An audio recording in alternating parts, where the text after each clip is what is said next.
All right, good evening, everybody. It is nice to have you all tonight. Thanks for coming out, even though we didn't feed you beforehand. Glad to see you came for the bread of life instead. Open your Bibles, please, to Genesis chapter 10. We will begin there, and, we'll see what happens. But we'll at least begin in Genesis chapter 10. Verse number 1.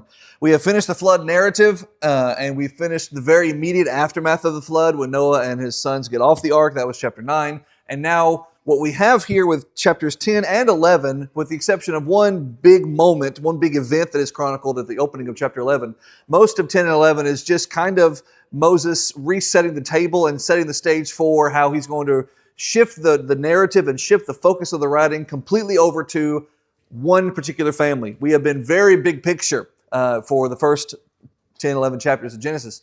And he's going to zoom in all the way into Abraham, and then through Abraham, Isaac, and then Isaac, Jacob, and then from Jacob, specifically Joseph. And that is going to be the whole rest of the book. The whole last, 3/4, 4/5 of the book is that particular family. And so we have to zoom in. And so Moses is zooming us in here over the course of these 2 chapters here, which, we'll try to cover most of it, if not all of it, tonight.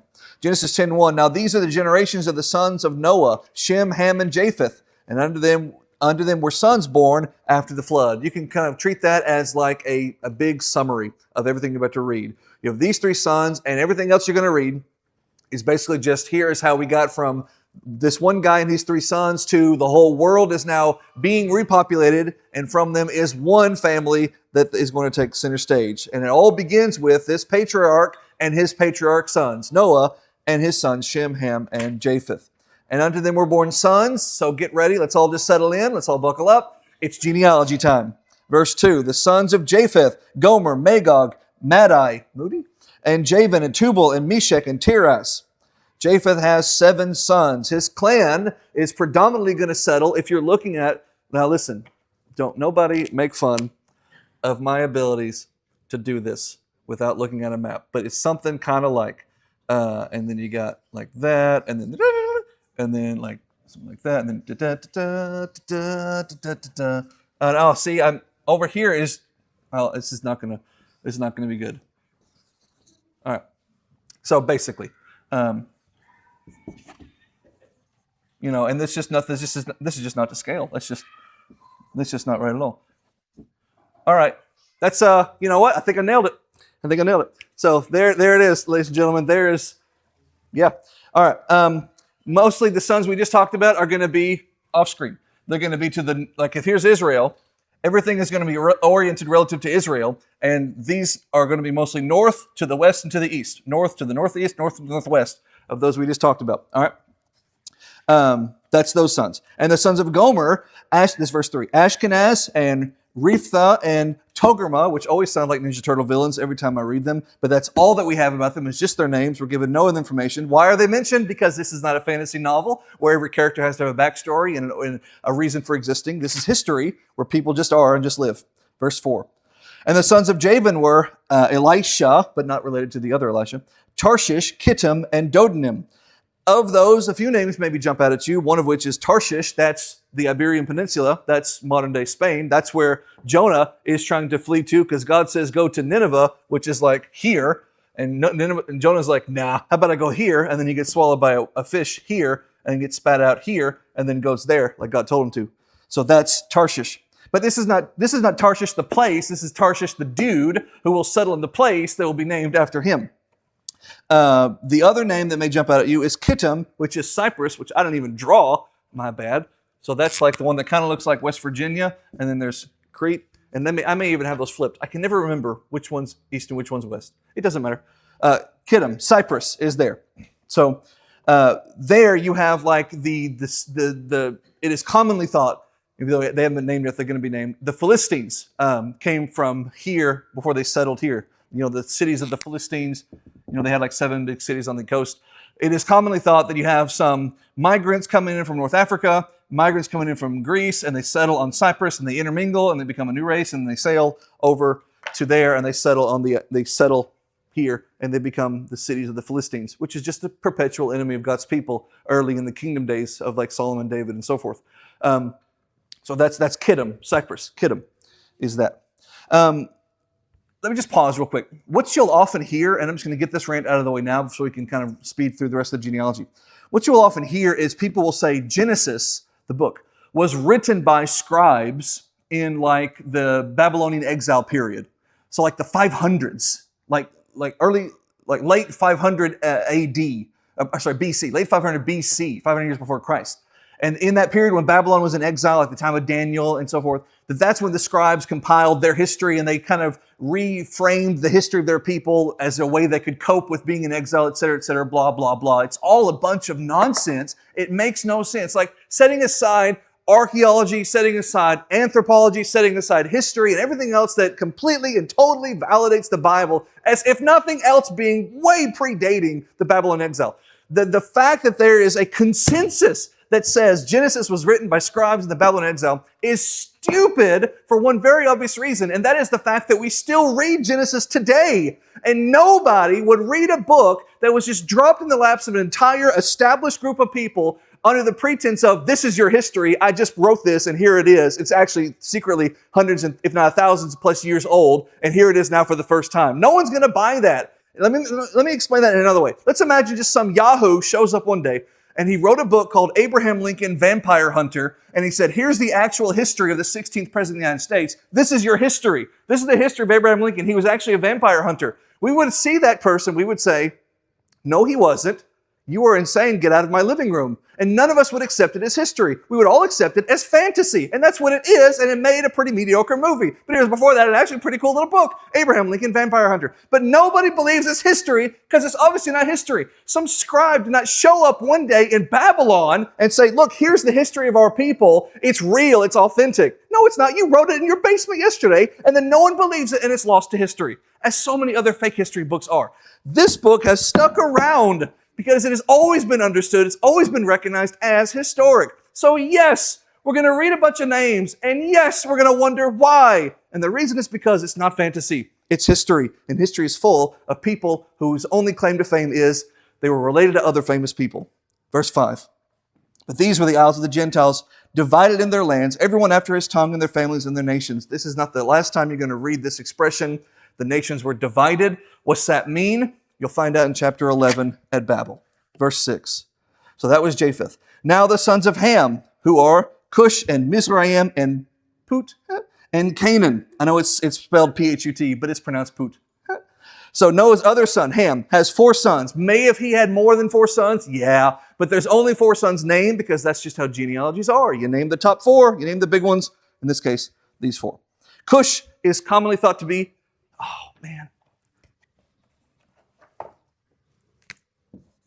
Ethiopia. Cush is commonly thought to be Ethiopia. Mizraim, just basic Egypt, lower Egypt, and then there's upper Egypt. And that's the difference is one is north and one is south. Guess which one is which? This is lower Egypt. This is upper Egypt. It's lower because it's lower in elevation because the Nile is going downhill, as all rivers do, going down in elevation. So this is lower Egypt. This is upper Egypt. Mizraim and Put and Canaan. Canaan, of course, is Canaan. Canaan is not the ancestor of God's people. They're going to live here. They're going to claim this land. It's going to be their land. Canaan's land, their promised land. But it's theirs in spite of the fact that someone else is already living there, and that's not them. So Ham is not the great ancestor of Israel. Shem is. That's a common misconception. Ham is going to be the person who settles and his children settle in that land and claim that land. And you're going to read several very famous names here in a little while from Ham. And they're the names of people that God is telling Israel, you're going to have to kick out of the land when you claim it as your own. That's why they're listed for you here. Verse 7. And the sons of Cush, Seba, Havilah, this is verse 7, and Sabta, and Ramah, and Sabteka. And the sons of Ramah were Sheba and Dedan. And of those, probably the only one that jumps out at you maybe is Sheba, who will later have a queen that'll go visit Solomon in 1 Kings 10, verse 8. And Cush begat Nimrod. He became a mighty one in the earth. I love Nimrod because Nimrod was a great warrior. Nimrod is today a Bugs Bunny insult. Nimrod is today not my generation. We would just call people morons in my generation. But like in an earlier generation, if you saw someone who was a moron and you wanted to call them a moron, you would call them a Nimrod. And we got that because Bugs Bunny calls Elmer Fudd Nimrod, very famously in the Looney Tunes cartoon from Mel Brooks. But Mel Brooks. No, not Mel Brooks. Mel Blanc calls him Nimrod in the Chuck Jones cartoon. Nimrod. But the whole point of that is because Nimrod was actually a great warrior, and we've forgotten that part. And so when we think of an actual moron, we think, well, a Nimrod was a moron, you're a moron, so you're Nimrod. But that's not, you ruining the whole point. That's not it at all. It's like if someone today is a moron and we called him Einstein, which that only works if you know Einstein was the opposite of a moron. Einstein was a genius. So here's this guy who's obviously not a genius, and you say, this Einstein over here thinks we should do this when obviously we should do that. And you call him an Einstein sarcastically because he's not Einstein. Bugs Bunny is encountering this not great warrior, and so he calls him a great warrior. But we've lost that because nobody knows the classics anymore, and nobody reads their Bibles anymore. And we have those two things together, ignorance breeds, and people think Nimrod was an idiot when actually Nimrod was a great warrior, which is what your Bible says. Verse number 9, he was a mighty hunter before the Lord. Wherefore it was said, even as Nimrod, the mighty hunter before the Lord. In other words, that just became this phrase, unfortunately now co-opted by Bugs Bunny. His great claim to fame is he undid some truth of the Bible. Is in verse 9, you have this saying that was just common, at least like in the times of Moses, was here's this great warrior. Oh, he's like Nimrod, who was mighty before the Lord. And that persisted for, I can't even exaggerate, 3,000 years until one 6-minute cartoon came and undid all of that good work. That's the power of pop culture. Verse 10. And the beginning of his kingdom, this great warrior, notice the segue, the beginning of his kingdom was Babel and Erech and Akkad and Calneh in the land of Shinar. Nimrod is singled out by Moses here because he is the ancestor of Babylon. And in his day, he was a king with 4 cities under his rule. You got to remember when we talk about cities in this time period, cities were not like, multiple thousands of people, big giant skyscrapers or anything. It's just a city was a walled enclosure inside of which is some houses. Maybe like that guy's your local butcher. This guy's your local beer maker. This guy's your local, swordsmith. Just the most rawest, basic sort of what a society would call essential tradesmen amongst just a bunch of houses. And it's enclosed in a fence, and they have some kind of a standing defense system. That's the city. So he has 4 of them. He's always the ruler of them. So thus it gets to be called a kingdom. He gets the ruler of these kingdoms. Babel, Erech, Akkad, Calneh, all in the land of Shinar. You'll see the land of Shinar again in chapter 11 when we get to the tower. Incidentally, Erech, my Bible spells it E-R-E-C-H, maybe yours does too in verse 10, aka Uruk, from which the Gilgamesh epic was penned. So you can imagine, it's not too hard to imagine, that you've got Nimrod, a great, I don't know how many greats, great, some X number of greats, descendant of Noah, grandson of Noah, who obviously did not live through the flood account, but would have heard by oral tradition, would have heard by oral recitation, your campfire story, tell me, Grandpappy, what happened in the flood, would have heard and known the history of the flood, but now as generations progress and generations progress away from the Lord, and if you don't think that's happened, wait till we get to chapter 11, it's happening. And so they progressed away from the Lord, and they take this, for lack of a better word, stories that are actually just history, then they corrupt them, they twist them, they fantasticize them, and make them turn into something that is not accurate, but is more fantastical version of the accurate. Thus, boom, there it is, the Gilgamesh epic, in which an ice cube is floating in the great flood instead of the actual thing that it was. There's that. Verse 11.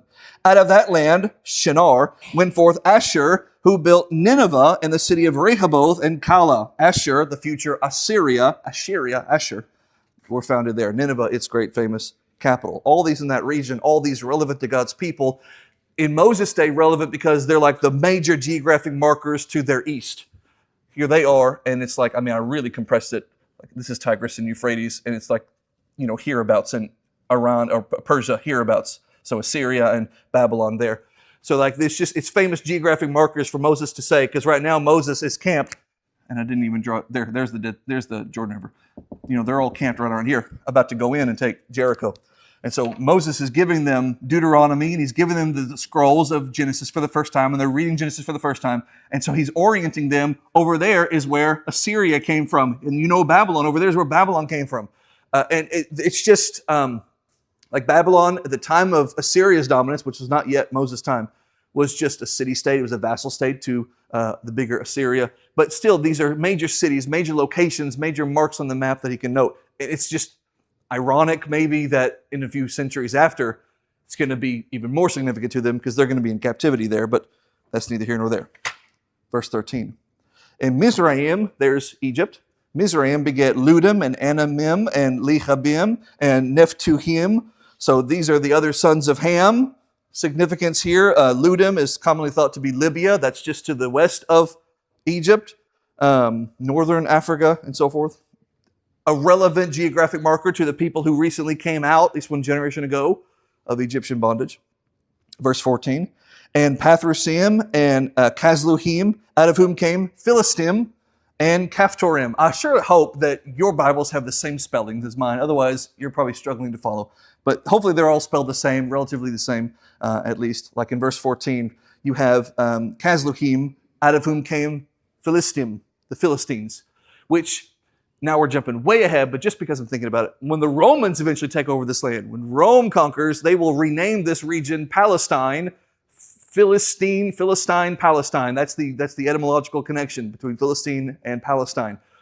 Today, the word is very geopolitically charged, Israel, Palestine, that whole thing, which is just completely irrelevant, completely unbiblical. It's like it's not a biblical debate to be had anymore, and it should not be debated in a biblical context, but I don't make the news channels go.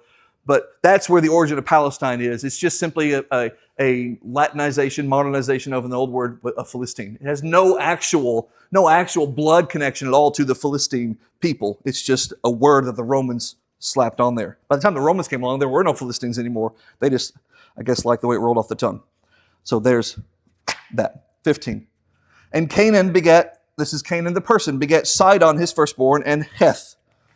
They're mentioned throughout the Old Testament, especially Sidon and Tyre and Sidon, those cities that are going to be like, and again, this is not to scale, but like thereabouts, until you get to Alexander the Great. I mean, before Alexander the Great, it's thereabouts, and then after Alexander, it's like thereabouts, but that's a different story. Tyre and Sidon, like the Walmart of their day, the place to go if you're coming into Turkey or coming out of Turkey, which, I mean, like here's Constantinople, and there's your Black Sea. So coming into Turkey or out of Turkey, you stop at Tyre and Sidon to do your trading and so forth. Big hub of that sort. Verse 16. And the Jebusite and the Amorite and the Girgashite. Well, now this is like numbers. These are the major tribes and nations that are going to be occupying Canaan that the Israelite people are going to have to 86 out of the land. And the Hivite and the Archite and the Sinite. Verse 17. Same deal. Some of these, like the Hivites, are specifically named in Exodus 3. When God is first talking to Moses to give him the commission to go into Egypt, he says, I'm going to bring you in to take the people out so they can take the land from, among others, the Hivites. Verse 18. And so the point there is, when you're reading this, try to put yourself in the shoes of the Israelites gathered here about to go do the thing. So it's Moses saying, from the beginning, this has like been foreordained, that they were always going to take the land and you were always going to take it from them because God promised it to you. And it doesn't matter that the Hivites are going to be like, yeah, well, we were here first because God was here before all of us. And God said, it's their land. I've given it to them. I don't care if you settle there. I don't care if you have a historical or a cultural or a national or a governmental or any other kind of claim to the land. I said my people can have it, so it's theirs now. And it gets to be theirs just for that reason. Disclaimer. It gets to be theirs just for that reason until like Jesus. And then it doesn't matter anymore. It's just dirt on the ground. So let's not ascribe anything to any modern day context. Verse 18. And the Arvadite and the Zemarite and the Hamathite and afterward were the families of the Canaanites spread abroad. Why were they all spread abroad? Because of Babel, but we haven't got there yet. Moses is just setting you up. 19. And the border of the Canaanites was from Sidon as you come to Gerar unto Gaza. That's not the strip of land that's in the news today. As you go unto Sodom and Gomorrah, which we think was maybe somewhere around thereabouts. Though if you want to get real conspiratorial, it's entirely possible that the whole Dead Sea was Sodom and Gomorrah, and then after Jesus, or God, well, same thing, nuked it from orbit and turned it into what he did, that became the Dead Sea. But let's not even have that debate. We'll have that debate, this fall or something. Bless you. And the Jordan River is the eastern boundary, the Mediterranean Sea, the western boundary. That's the region of the Canaanites until God says, now it's the Israelites. Verse 20. And those are the sons of Ham after their families, after their tongues, languages, and after their countries and in their nations. Tongues? I thought everybody's speaking the same language. They are, but Moses is on the other side of the Tower of Babel looking back on it, and he is again setting you up for what happens at the opening of chapter 11 when all the languages go boom. 21. Unto Shem also. So now you have a Japheth, of which there was very little said. because they don't have much interaction between the Israelites and the descendants. And then you have Ham, all the Canaanites, and the Egyptians. So obvious history there with Israel. Now you have Shem, the Shemitic people, the Semitic people, the Israelite people, the people of Abraham. Shem, the father of all the children of Eber. Did your Bible say that in verse number 21? Eber. Hebrew, the Hebrew people. Of all the children of the Hebrew people, brother Japheth the elder, even to him were children born.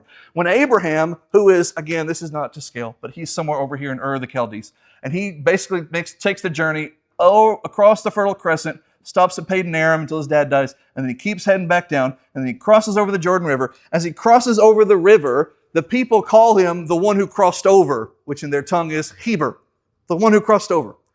But he was already being called that. It's just the origin of the meaning of the word to the locals was he's the Heber guy. That's the meaning of his name, the Heber. Hebrew, 22.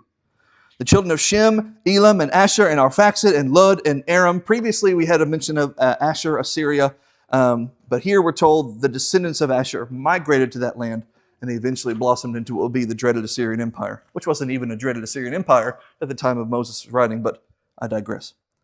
23. And the children of Aram, Uz, and Hul, and Gether, and Mash. Uz is in the land of where, what's his name? Abraham comes from. 24. And Arphaxad beget Salah, and Salah beget Eber. So there's just the genealogical origins of this ethnic group of Shemitic people. 25.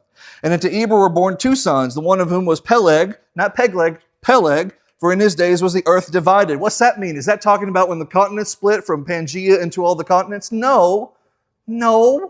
It's another setup to chapter 11 when the languages of the earth are confounded and everybody spreads out. Because the theme over these couple of chapters is God has been telling you, and you have not been doing it, to go spread out, make babies elsewhere, and the people are going to eventually just kind of consolidate and say, let's just build a tower and go to God's front door and knock on it and see what happens. And God sees that coming and he's like, nope, and he confounds the languages and everybody splits and everybody divides. Imagine if they had done it right the first time, we might all still be speaking the same language, but God has to do it the hard way because they didn't take the easy way. So that's the dividing of the earth, not the literal continental dividing of the earth, which if there was such a thing, probably happened mid-flood, and we're certainly past that now. This is more the linguistic division of the earth. 26. And Joktan, which sounds Klingon, and begat Almadad and Shelef, and Hazarmaveth. Yeah, nailed it. And Jerah. I have nothing remarkable to say about them. Their deeds are not recorded for us, other than their names. 27. And Hadaram and Uzal and Diklah. Again, I got nothing, and neither do you. Verse 28. And Obal, and I'm not being cocky because none of us do. They're just names on a book. They're real people. That's all we got. And Obal and Ibamael and Sheba, not the same one, different one. Must have been a very common name like Bill over there. 29. And Ophir and Havilah and Jobab. Jobab.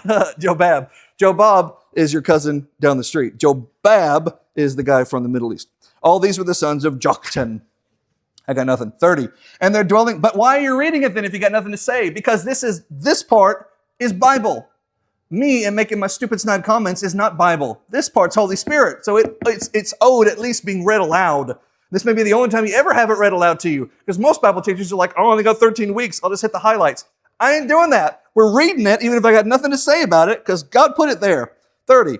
And their dwelling was from Misha, as you go from Sephar unto a mountain of the east. And we do not even know what Moses is talking about. We have no idea, archaeologically, geographically, where is this on the map? We look at it and we just do that. But Moses knew what he was talking about, and Moses' readers knew what he was talking about. To them, it was a geographic marker they could orient themselves toward. That's good enough for me. 31. And these are the sons of Shem, after their families, after their tongues, and their lands, after their nations. This is where they came from. Moses is telling his people, this is where you people came from. He'll give you more detailed genealogy with how old this guy was when he had these sons in the next chapter. But this is the summary of it. 32. These are the families of the sons of Noah, after their generations, in their nations. And by these were the nations divided in the earth after the flood. Not land divided, continental drift. The nations were divided. The peoples of the world were dispersed. we're going to see in the next chapter, they're dispersed the hard way by God's direct intervention. But the plan was always by God's commandment, if not by intervention. His commandment was disperse, spread out, go all over, populate the earth. Figure it out, build a boat, but however you got to do it, go, spread out and populate the earth. And Moses is just writing this to say, all of us came from Noah, and we, the Israelite people, came from Shem. And here, those people in whose land we're about to conquer and invade came from Ham. And Japheth is just up north, just chilling. That's that. So everyone came from Shem, Ham, and Japheth, and for a time, they all spoke the same language. But let's do something about that. Chapter 11, verse 1. Actually, I feel like I should stop and ask if anybody has any comments or questions. Why would you? Because you actually do what? Just a bunch of names.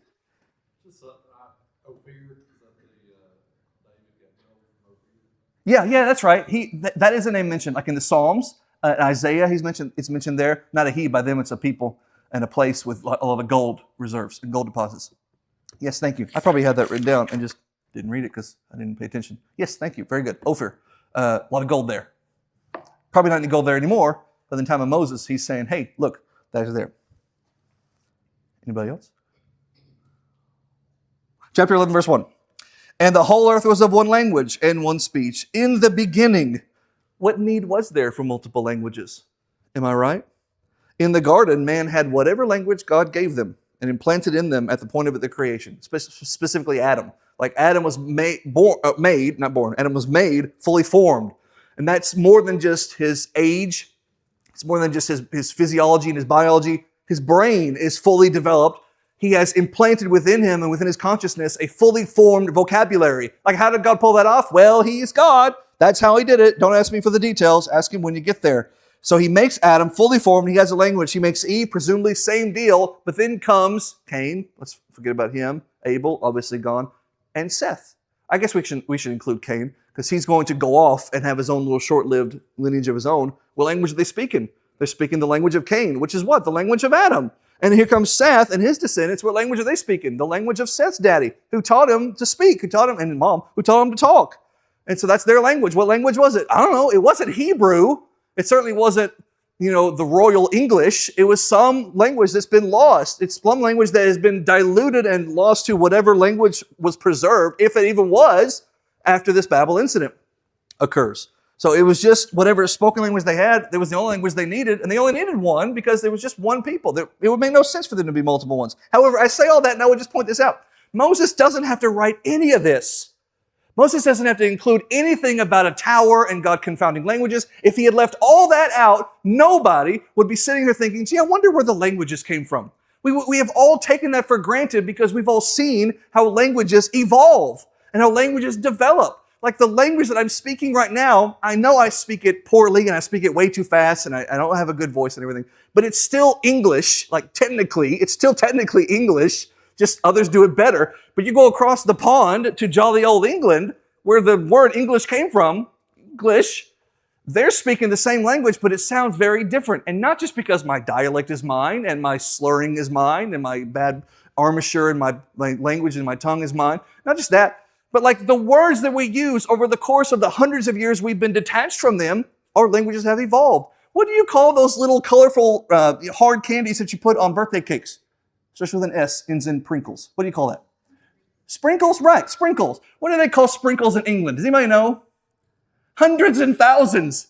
Is that not the stupidest thing you've ever heard? Hundreds and thousands. You have to say, an adult man has to say to his wife, honey, did you buy the hundreds and thousands for our child's birthday? That's what they call sprinkles. Ridiculous. But they look at us, they probably think sprinkles is ridiculous. But what can you do? Languages evolve, languages change. So my point is this. You have Seth who's speaking Adam's language, probably a one-to-one language, same thing. But then as Seth has all of his descendants till you get to Noah, and Noah has all of his descendants until you get to here, whatever language was Adamic is completely different now just by the natural, for lack of a better word, evolution of languages and of societies and cultures that have developed now over the course of 1,000 or so years. That's just the way it is. Nevertheless, everybody understands. Everybody speaks the same language. This group over here is saying sprinkles, and this group is saying hundreds and thousands, but they know what they mean. Okay? God's about to change that. Not because there's something wrong with having one language. That's not the problem, because in the beginning they all had one language. So there wasn't nothing wrong with it. It's what they're all doing and how their language is inhibiting that, or rather encouraging that, and God needs to do something about that. Verse 2. And it came to pass, as they journeyed from the east. Who? Moses? Like, give me something more than a pronoun here. Who is they? They is just them, the people that I already told you about in chapter 10. Those people who were heading east as they were heading east. Let's follow them for a while. As they were heading east, they found a plain in the land of Shinar. That's Babylonia, Chaldea, modern Iraq, thereabouts. And they dwelt there. Doesn't seem like they went there to build something. They didn't go there to incur the wrath of God. They were just on their merry way, and then they settled for a little while. And while they settled, their minds wandered, as sinners have happened, and something bad occurs. Verse 3. They said to one another, hey, let's do this. My Bible says, go to, which it just means, hey, I have an idea, usually a bad one. Let's make brick and burn them thoroughly. And they had brick for stone and slime they made for mortar. So let's build ourselves something. Okay, so far, not a problem. We have already read about lots of civilizations popping up, building lots of cities. One dude had 4 that he was just controlling. I don't think it's a problem. I should be a little less definitive. I don't think that was the problem. Not the problem. The problem was not that they were going to build something. It was what they were going to build and why is going to be the problem. Verse 4. So they said, go to, I got an idea. It's a bad one. Let us build a city and a tower whose top may reach unto, my Bible says heaven. Does your Bible say heaven in verse 4? The heavens, plural? Yeah, that's it. It's sky. Now, context tells you, because there is no singular or plural in the Hebrew there. It's the same word, but I don't remember what it is. But it's the same word, because the Hebrews and pretty much everybody in the ancient world had 3 concepts of the above us realm. So you have the sky where the birds fly, you have space, the final frontier, and you have the heavenly realm where God resides, or the gods, or whatever you want to believe, depending on who you are. So 3 levels of heaven. That's why when Paul uses that when he says, I knew a man in Christ who was caught up to the 3rd heaven in 2 Corinthians. That's what he's saying. I didn't just go to the sky. I didn't go to space. I went to where God resides and had the conversation there. So they're saying, let's build a tower that can reach to the sky. But that could also mean, let's build a tower that can reach as tall as we can go, that can reach as high as we can fathom. And that is the context, because their point is not, let's see how high we can build this thing. Their point is, let's get onto the level of God. They say, let's build it whose top can reach to the heaven, and let's make a name for ourselves. It's not just, let's build a tower for like defense, like a watchtower, or build a tower for offense, like a tower where they shoot arrows and cannons at people. I know they didn't have cannons, but that's not my point. This was, let's do something for our vanity. Let's do something that can reach the heights of human achievement. Let's do something that is good just for us so that we can say we did. Look how awesome sauce we are. Lest we be scattered abroad. Where did they get that idea? They got it from God, who resides above the heavens and who told them, go be scattered abroad. And Moses has reminded us of that for a chapter and a half now. Or even 2 chapters. They get out of the ark and like the first thing God says is, spread out, go make babies. And they say, instead of doing that, I've got a terrible idea. Let's all come together and build a tower up to where God is to show him who's boss. Let's build one really tall so we can make a name for ourselves, lest we do what God said to do. That's a really dangerous thing, but let's see what happens. Maybe it'll work out for them. Verse 5, and the Lord came down to see the city and the tower where the children of men had built. What? What? God came down to see? This is not the first time God has done this. This will not be the last time God has done this, especially in Genesis. He's going to do this throughout the book of Genesis. And it's Moses' pet phrase. It's Moses' way of saying God is going to come down to deal with man. Maybe good, maybe bad.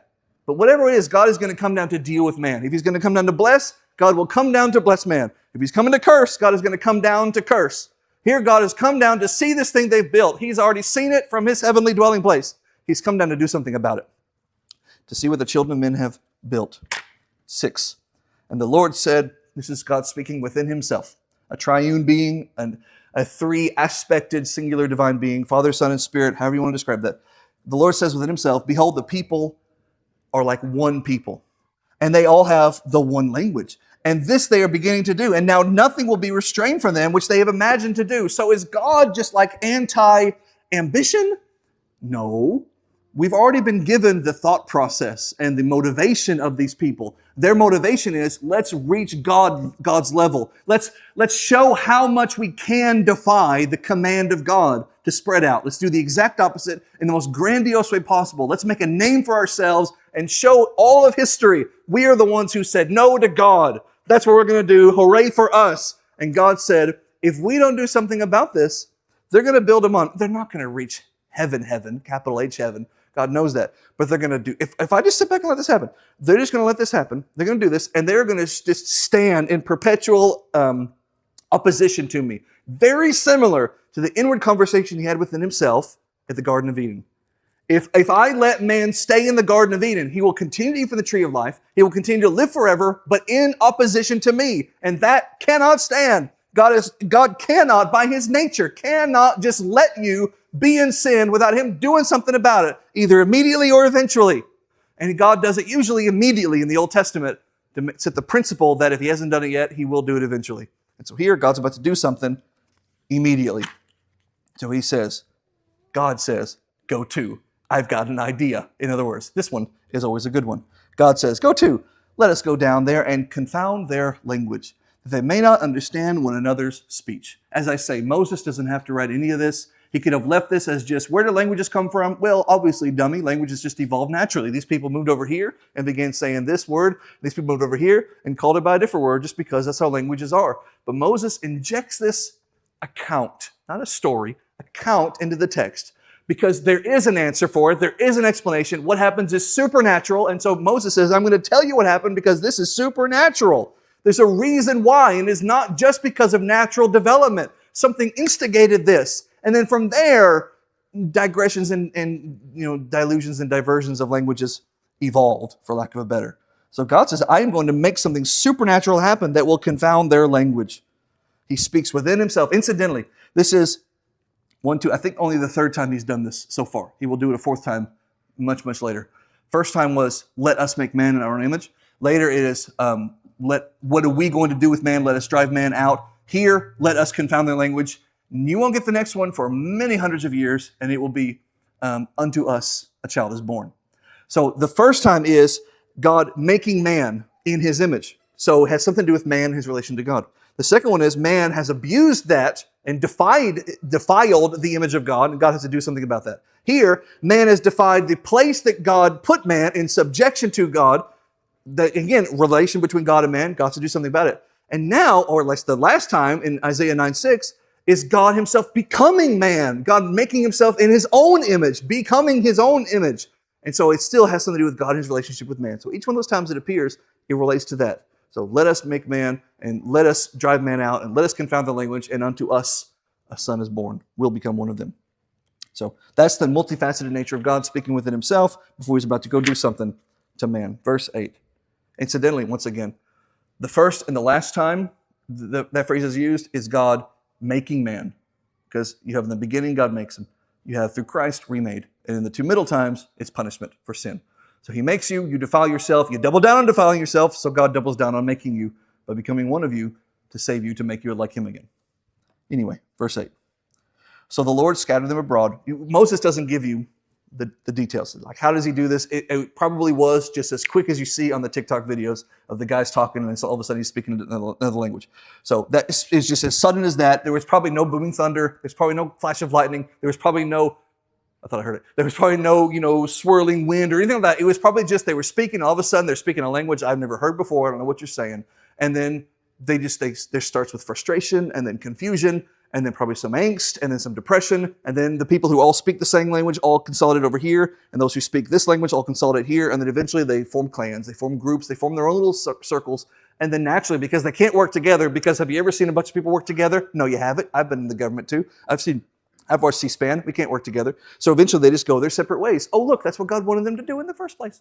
So you could have done it the easy way. You could have spread out the easy way, but you chose to do something difficult. You chose to come together. So poetic justice, I'm going to split you up by confounding your languages and making you so that you can only understand a small segment of your little clan there, your little group there. Yes, I know you can eventually learn this word means rock, this word means cow, this word means wife. Do not get them mixed up. You can eventually learn languages, but the point is immediately, all of a sudden, without ever having a concept that you could not know a language, suddenly you don't know what that guy's saying. Like, we have grown up in an environment where I don't know that guy's language. They never have, and suddenly, boom, there it is. So, yeah, they're going to be scared, they're going to be panicked, they're going to consolidate those who speak the same language, and they're going to go their separate ways. And so that's what they do. You can do things God's way, or you can do things the hard way, and in the end, you're still going to do things God's way. God has free will too. Like, that's the part we always forget. It's like we think sometimes, I'm going to do this thing, and God has said, no, you're not. Okay, well, but I have free will, so you can't stop me.